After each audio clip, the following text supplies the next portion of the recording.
Hey, welcome back to Two Super Guys Trade Stocks. I'm Dylan. And I'm Vinny, and today we're going to talk about a Netflix news story and how it relates to the stock. Boom. Simple and easy. If you like this kind of entertaining stock market content where it's two stupid guys trying to figure everything out, give us a like and subscribe. Okay.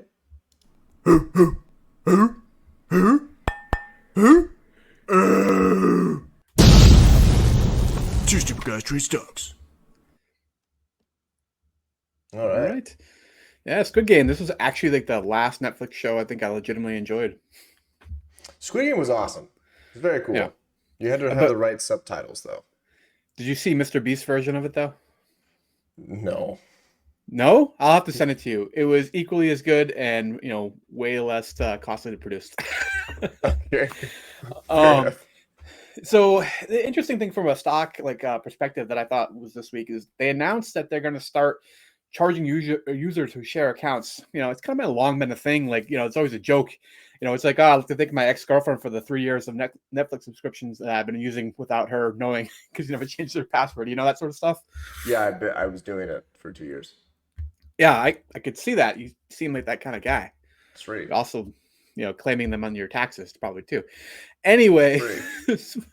but in the latest like quarterly report, if you actually saw like it was massive gap down here. We'll take a look at the Dylan's chart since it's a much better version of it. But the major news story of that cycle was declining subscriber growth, right? Yeah, Yeah. it was a massive gap down. Quick little chart analysis here. We're not actually out of the woods. We're still in the downtrend. We haven't made a new high, and it came up to this 380 level, which I had just to show you how sexy technical analysis is. Let me zoom out for 9 years on how they respect these levels. It's absolutely, oh man, I almost cussed. Absolutely freaking crazy. Sorry. Yeah, I feel like it's a thing you have to do a lot more often now with stocks because they're finding support levels that they hadn't seen in a couple of years, even. I mean, this is April 20. Yeah. I put this in myself, and then that happened, but we still have to kind of break up to above 390-ish, and then we have this 50 here at 412 that'll really be telling. But Yeah, I mean, it's still like in a death cross scenario, so it definitely some negative pressure there on top. But if you remember the headlines from when they reported their quarterly report, there it was all about this declining subscriber growth, how they had added, was it subscribers at the slowest pace in like their history, basically. What was like the major news headline? The same thing happened with Facebook, and Netflix as well, but it was kind of like the big talking point of that reporting cycle. So I think Netflix is seeing like, how can we drive subscriber growth? We can kick people off plans and make them buy another plan, right? Like that's part of their thought process here. This is a nice chart in terms of the quarterly subscription ads over the last few years. If you see like the 2021 lowest line here, it kind of makes sense as they grow that they're going to be having a harder and harder time to add digital subscribers, right? It's yeah, fewer people are interested in the especially as you get service. more and more competition too. Yeah, I mean they're not approaching Facebook like levels where there's 3 billion users across all their platforms. They're Yeah, not even in the whole same different ballpark of issue. that. Facebook But needs more humans on the planet to keep growing. yeah, and the other interesting thing too, from Netflix's standpoint, is it's a service that the consumer themselves pays for, whereas Facebook, the kind of revenue is hit on the back end because we are the product when it comes to that Right. service. So recently, one of the ways they decided they're going to continue growing is by increasing the revenue by jacking up their plan costs. So they announced this just before that most recent quarterly report, and it's still completely decimated their stock right when they reported slowing subscriber growth. Right. They announced this before? This was before January 14th.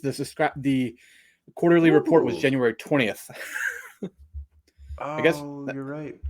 that I might didn't be know a that. good indicator in the future if they raise prices and then reporting earnings like a week later. Just short. Probably probably a good idea to short. Yeah, I didn't. I thought this was after. That's funny. No, it was before. Yeah, it's a good thought for next year. So this is the actual press release that they put out. One of the things I thought was funny, and like one of the articles I read called it out, is that this came from their innovation department. Very innovative. Okay. This is Well, Kathy Wood's definition of innovation right here. let Charge me. more. Oh, jeez. Let me ask you a question. Because in the plan, It says that you can watch the same Netflix whatever as long as it's not the exact same title. I think on like 2 or 3 different screens.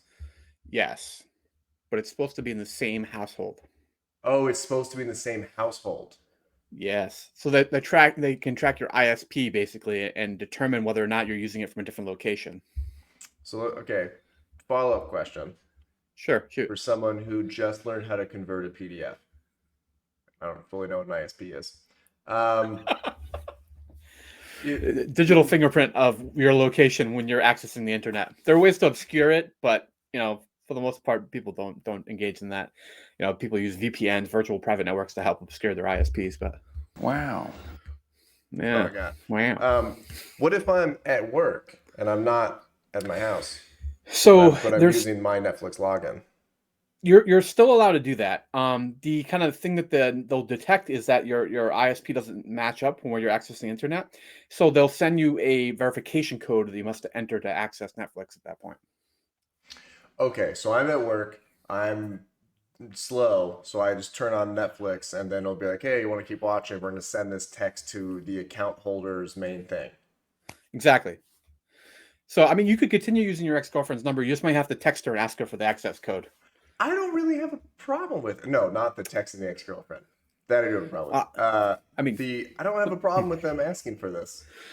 no, I think it makes sense. It's just that it's not a organic subscriber growth. They're going to drive their numbers, but I don't think it's going to ultimately add to their brand. In terms of like a snowball effect. Now they're initially rolling this out only in limited countries, Chile, Costa Rica, and Peru. Not exactly like major market that their people are constantly looking for growth from. I mean, certainly Yep, Latin test America to a markets. degree, but you can expect that if this is tolerated there and they don't see people kind of abandoning Netflix or then maybe they'll roll this out to additional countries. They talk about how you can transfer the account profile to a profile to a new account, which is useful, I guess, if you actually think that the recommendations that Netflix provides for you is of value, which some people do, I'm sure. All right. Yeah. Here, go to the next slide here. One thing though, Mhm. couldn't you argue that they have manufactured or like a not true representation of user growth? Because I can't tell you how many people are doing that scenario that you just said. Yes, that is true. They're definitely people are using their service that they're not able to capture as much revenue as they would theoretically be entitled to, for sure. So Um, wouldn't doing this actually represent true user growth instead of like a falsely low user growth? yeah, no, I agree. It would. I think the risk is that you disenfranchise your customer base to a degree. I mean, we've already seen, kind of constant, like consistent price increases, and now we're seeing this where they're limiting the availability of you to share the service. So now you're looking at like the kind of the cost of all these other competing products, and it's hard to justify. You have to really sit down and evaluate each one of these services and which ones are actually worth paying for yourself and your family. Right. And I do have a list here, like Amazon, in my opinion, so that we'll get into what they just did, but theirs is free. It's really hard to compare prices because the Amazon, you get the free shipping, and that's a whole different deal, so it's almost impossible. But Yeah. HBO's, 14.99 without ads. It's almost kind of close to Netflix. Peacock is an absolute ripoff. 9.99 without ads to watch The Office or Parks and Rec. That's it. That okay. Okay. And then Peacock and Hulu are the only two on here I don't have, so can't speak to those. I mean, yeah, I mean, so like Disney, $8 a month seems like really cheap, but I feel like you have to have kids. It's just to like put a TV on, right? And two, I downloaded it. I was like, oh my gosh, Avengers! I love the Avengers. Then you watch the movies, it's like, why am I still paying $8 a month? I'm not just gonna keep on watching these movies over and over. Yeah. Yeah, for me the Simpsons is the thing that keeps me on Disney Plus. So like that is the background TV show for my household is the Simpsons. Okay, fair enough. Then you could bundle those. It just I feel like Netflix is getting too expensive Yeah, I mean, the when you look at future kind of competition. scares me a little bit because basically what we're going to end up doing is cutting the cord with cable, and we're going to end up with like 8 different streaming services that are constantly jacking up their prices. And at that point, we're going to be like, huh, like why don't we just have cable? Yeah, so live TV is the big change here, right? Yeah. Because none of these really have live TV. Hulu has an option for live TV. It's like $70. Yeah, I mean, and you're seeing them all kind of bidding on live sports. Was it Apple TV announced they're going to be carrying MLB on Fridays? I think it is. Very recently, in the last couple of weeks, they announced that. Um, Both Apple and Amazon are rumored to be in talks with the NFL over broadcasting more NFL games. So at some point, I think that certainly adds a durable competitive moat for one of them, whoever ends up Right. winning that contract. I mean, sports is FUBO. We won't get into that though. Yeah. Go to the next slide. We haven't done a FUBU update in a while. Yeah, it's not good. Though this is one big thing that does not bode well for Netflix is now, granted, there is certain things that can happen to still have this fall through, but they like pass the first series of checks. MGM has a whole slew of shows and movies and all that stuff, so it doesn't really bode well. Big question: what price do you buy Netflix, Vinny? Ooh, I don't know. We've talked a little bit about this before. I don't like the way they do their accounting. It's not clean to me, and I generally, when I see that, I just don't want to really get involved. Mine's 250. 250. It's 250. it's funny. I recently watched a YouTube video that was about the WorldCom like accounting scandal. You remember them? Yeah.